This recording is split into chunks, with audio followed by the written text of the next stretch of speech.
A paróquia São Roque, localizada na comunidade quilombola Matinha dos Pretos, na arquidiocese de Feira de Santana, na Bahia, é um sinal profético de uma igreja samaritana e solidária. A paróquia tem uma caminhada histórica na resistência, na luta pela terra, em meio aos desafios, mas nunca perdeu a esperança, a fé e a alegria com a sua rica diversidade cultural, com uma história de mais de 100 anos de lutas e resistências. E para falar mais desse exemplo de experiência de economia solidária na Igreja do Brasil, eu converso com o missionário da Consolata, o diácono Ibrahim Muide, vigário paroquial da paróquia de São Roque, no distrito de Matinha dos Pretos, na arquidiocese de Feira de Santana, na Bahia. Ele é natural do Quênia e membro da Pastoral Afro-Brasileira. Boa tarde, diácono Ibrahim. Boa tarde, padre. Boa tarde, obrigado pelo convite. Diácono Ibrahim, você é natural do Quênia, inclusive nesse momento da entrevista você está no seu país de origem. Fala um pouco para nós sobre a sua vocação, como é que você sentiu no seu coração esse chamado para se consagrar ao Senhor? Sim, então agradecendo, eu sou diácono Ibrahim Muinde, eu sou natural aqui do Quênia, onde estou agora, e crescendo assim, como aquele jovem, não tinha esse olhar ou pensar de ser padre, ou assim, missionário na minha vida, mas eu cresci numa situação carente de padres, porque tínhamos missa uma vez por mês. E cada vez mais, assim, quando chegava o padre, chegava correndo, porque tinha outras 3 missas para celebrar. E isso me deixava inquieto. Por que nós temos missa só uma vez por mês? E acho que com o tempo eu fui refletindo com isso e essa falta desse cuidado que a gente queria, porque íamos viajando e visitando outras paróquias, percebia que tinha muitas coisas que eles tinham que a gente não tinha, porque o padre só vinha assim correndo. Então, eu acho que com essa falta, essa busca de preencher durante o meu ensino médio, que fiquei refletindo sobre essa questão de como eu posso ser útil num outro espaço e preencher pelo menos esse espaço. Então, era essa busca, sabendo que no mundo tem outros lugares onde tem essa necessidade dos pastores assim estar perto do povo. Então eu comecei essa busca de querer pelo menos estar presente nas áreas que precisam. E aí, junto com isso, encontrei os missionários da Consolata, que me apaixonei até pelo nome mesmo, porque quem tem missa uma vez por mês, ou até que passa muito tempo sem ter, a missa já dá esse espaço dessa consolação. Então eu procurei aí pedi para entrar, comecei a minha formação aqui no Quênia e depois segui, e a parte dos estudos da teologia da minha formação eu fiz aí no Brasil. Então é assim que eu me encontrei aí e agora estou aqui em preparação para a minha ordenação presbiteral. Então é esse processo e eu agradeço a Deus. Agora, diácono, você é missionário e vem de um país africano, né, que é o Quênia. Fala um pouco da presença da Igreja Católica aí no Quênia. Você disse da dificuldade de ter a presença constante de um sacerdote na região onde você morava. Essa é uma realidade de todo o país ou somente da região de onde o senhor provém? Então, no tempo que isso estava acontecendo, eu tinha até os 14 anos, porque era uma paróquia com 46 comunidades e 2 padres. Então, com o tempo foi aumentando o número dos padres, da vocação, porque também era difícil até nós, os quenianos, no começo, fazer parte, entrar para ser padres, porque recebíamos os missionários. Então, parecia que os padres eram são todos assim missionários que vinham de fora. Era quase impossível pensar que os africanos ou até quenianos aqui poderiam ser parte. Então, estávamos nesse processo de crescimento de começar também fazendo parte do clero e até a igreja mesmo aceitando assim, acolhendo os quenianos para fazer parte disso. Então, o número cresceu muito. Agora, tem partes do Quênia, assim, exemplo, no norte, onde são, assim, a maioria nômades, onde tem, assim, a população é menor, mas tem esse cuidado também de missionários que vêm de fora, mas também daqui, mas que o número é muito menor. Mas nessa área, assim, do sul do Quênia, do centro e tudo, o número aumentou muito e tem, sim, um número, assim, bom para para atender o povo. A minha paróquia mesmo foi dividida, agora são 3 paróquias, daquela que tinha 46, agora foi dividida em 3 paróquias, e agora tem assim, tem partes que são suficientes e que conseguem atender o povo. Agora, quando você começou a sua atuação aqui no Brasil, na Diocese de Feira de Santana, na Bahia? A minha caminhada mesmo, assim, a atuação na Feira de Santana começou ano passado em dezembro. Eu já conhecia um pouco da caminhada da comunidade, mas também do bispo e também da atuação assim da Bahia em si, porque em São Paulo eu trabalhava já com a pastoral afro-brasileira, faço parte da pastoral afro-brasileira, então tínhamos encontros assim, momentos de reflexão, momentos de estudos e momentos de encontros que acabavam assim colocando a realidade de não só da Bahia, mas concreta do Brasil assim entre os representantes, mas também a liderança da pastoral, que acabava colocando junto o contexto e a realidade. Então eu acabei conhecendo assim pelos 4 anos que eu estava estudando teologia, eu estava acompanhando. Então ir para a Feira de Santana foi descer um pouco para o povo, para agora a realidade concreta da própria vivência assim da igreja, mas também com as comunidades, nesse caso, com as comunidades quilombolas. Agora, o que difere uma comunidade, poderíamos assim dizer, uma comunidade que não é quilombola, de uma comunidade que se identifica como uma comunidade quilombola, diácono? Então, a primeira coisa é a própria caminhada das comunidades. Tem comunidades que, por si mesmo, assim, já se reconhecem, já têm essa identidade, eles buscaram, assim, essa identidade, eles mesmos, reconhecendo essa identidade e lutando para manter. Então, isso é um processo que se construi desde nas próprias comunidades, eles buscando, exemplo, na nossa paróquia tem essas comunidades que conseguiram fazer essa busca, foram assim, até são certificados pela Fundação Palmares. Então, é essa busca da própria comunidade para conseguir ser reconhecida como uma comunidade. Então, tem essa própria identidade.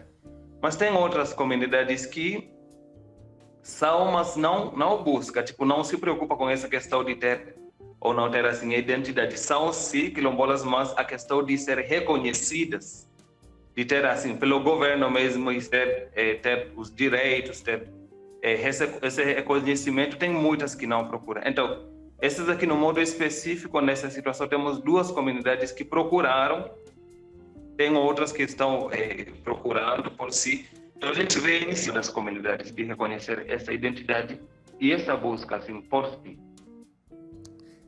No mês de novembro, a Arquidiocese de Feira de Santana elevou a Igreja de São Roque, na comunidade quilombola, à paróquia. Como é que é o trabalho de vocês e são quantas comunidades que agora fazem parte da nova paróquia de São Roque?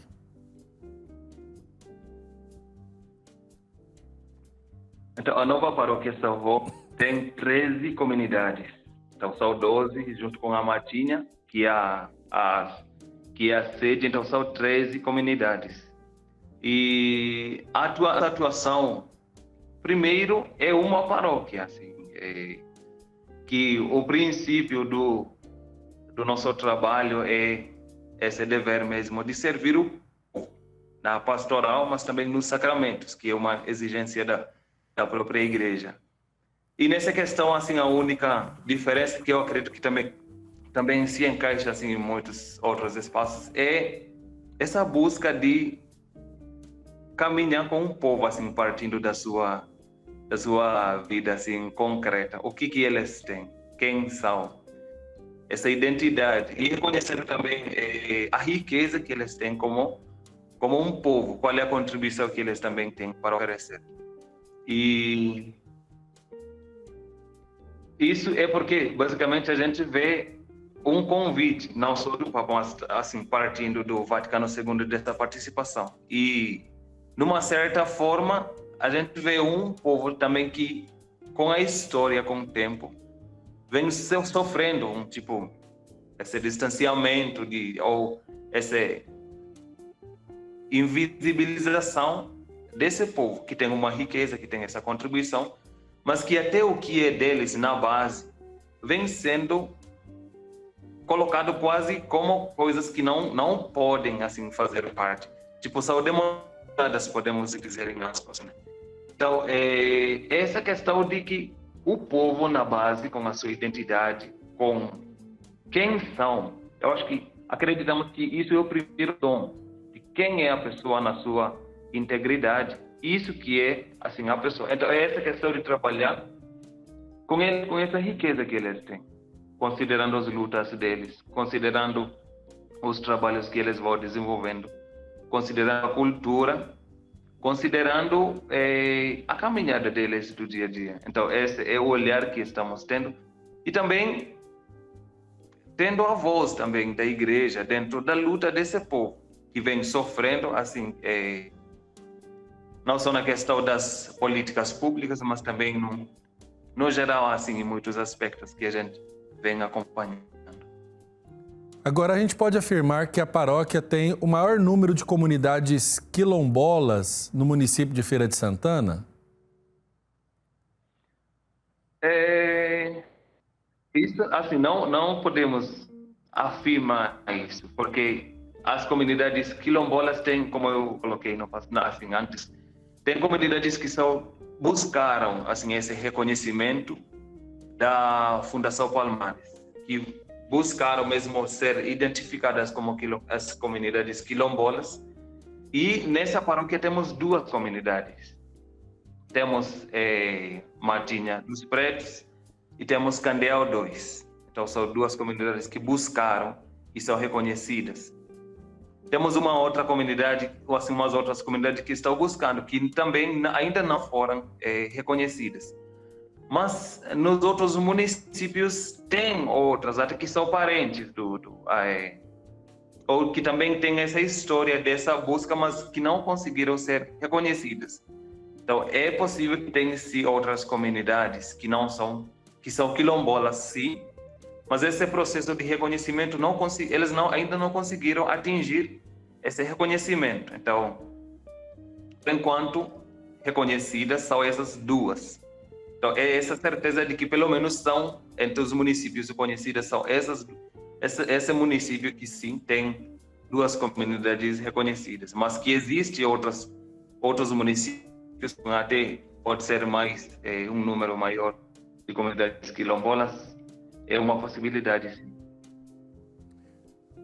E como é que é o cotidiano de uma comunidade quilombola? E aí eu pergunto especificamente no caso da Matinha dos Pretos, que é essa comunidade que tem essa presença e chama muito a atenção, principalmente dos demais grupos. Sim.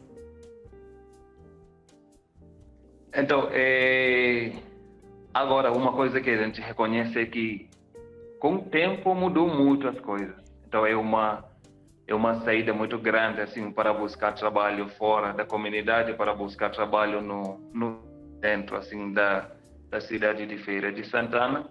Então tem essa parte de saída mesmo para a procura de trabalho. mas também tem uma organização comunitária nas associações existentes da comunidade que está organizando o trabalho. Nós temos um grupo de mulheres que trabalha com a questão de colheita, fazer polpa de suco, assim, com as frutas. Então tem essa organização da comunidade para tentar reavivar e dar força ao trabalho coletivo que vem fazendo a história da comunidade. Então, o dia a dia, para esses que ficam na comunidade, é mais a questão da agricultura familiar, é mais a questão de cuidado mesmo da família, cuidar da roça. Participação é uma, e aí nesse ponto eles fazem mais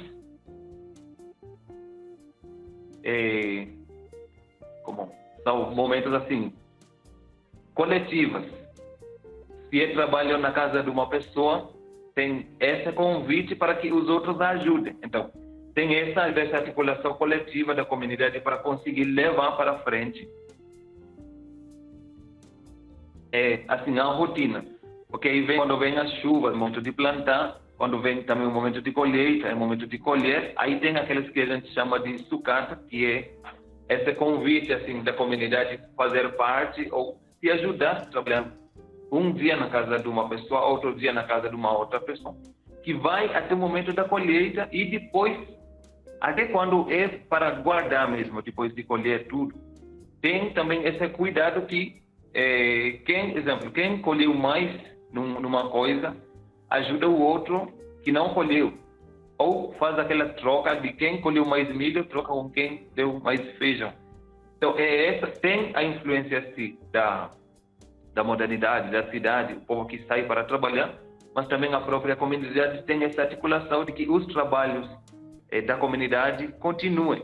Então, eles vão conseguindo fazer isso num modo coletivo. Tem uns que não aderem a essa ideia, especialmente a questão mesmo da comunidade de Matinha, porque tem uns que não aderem a essa, não sei, não posso dizer mais assim, ideologia, mas tem umas pessoas que não ligam assim com isso. Mas basicamente tem essas duas partes, os que vão para a cidade para trabalhar, mas também os que articulam dentro da comunidade para continuar com essa história de eles ter esse trabalho como uma comunidade nessa coletividade. Perfeito. E a Nova Paróquia tem uma caminhada histórica na resistência, na luta pela terra e também para defender suas tradições culturais. O que representa para vocês a criação, então, o reconhecimento dessa nova paróquia? Então, a nova paróquia, como se diz assim, nova, vai aderir e está já aderindo à caminhada da comunidade, que é reconhecida assim pelo esse esforço, essa resistência e essa caminhada histórica mesmo, essas conquistas que a comunidade vem fazendo.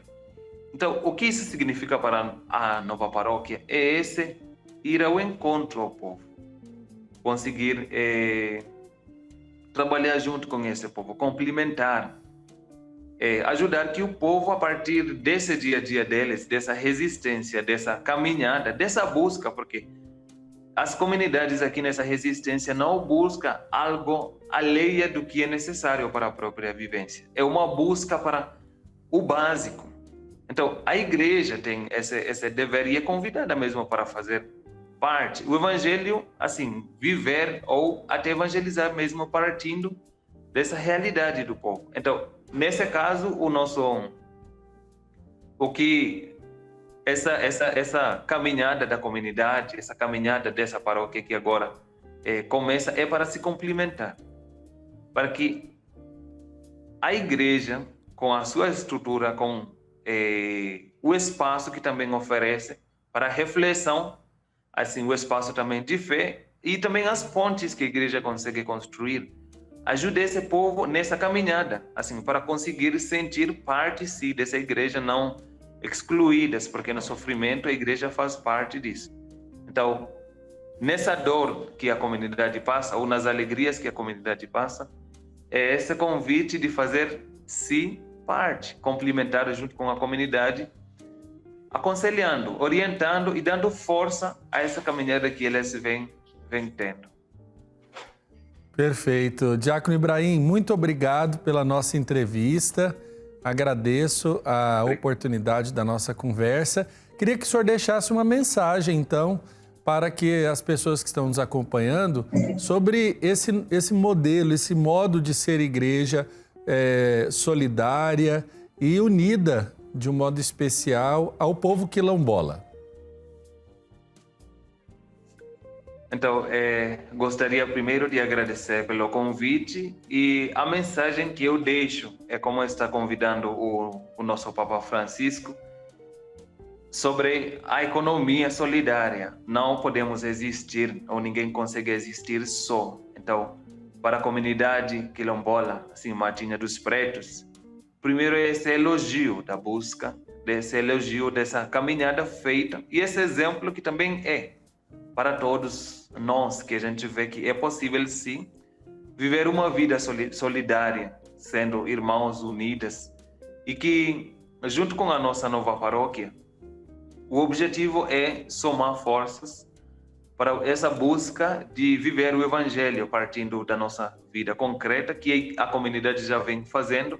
Então é para somar forças e acreditando que a nossa identidade é o primeiro bem que ganhamos de Deus. Então precisamos ter esse orgulho de celebrar isso, sentindo que não é alguma coisa artificial que vai ser pecado ou vai ser ruim porque alguém diz que é, mas esse orgulho de basicamente Deus nos criar assim e ter como filhos de Deus essa alegria de viver a nossa vida servindo a Deus e a igreja com toda a nossa integridade, a cultura, os talentos e tudo que Deus nos dá. Diácono Ibrahim, forte abraço para o senhor, boa preparação para a sua ordenação muito em breve, um abraço em toda a sua família aí no Quênia e com certeza volte com o coração revigorado para trabalhar como missionário aqui nas terras do nosso querido Brasil. Gratidão, Padre Wellington. Deus abençoe. Amém.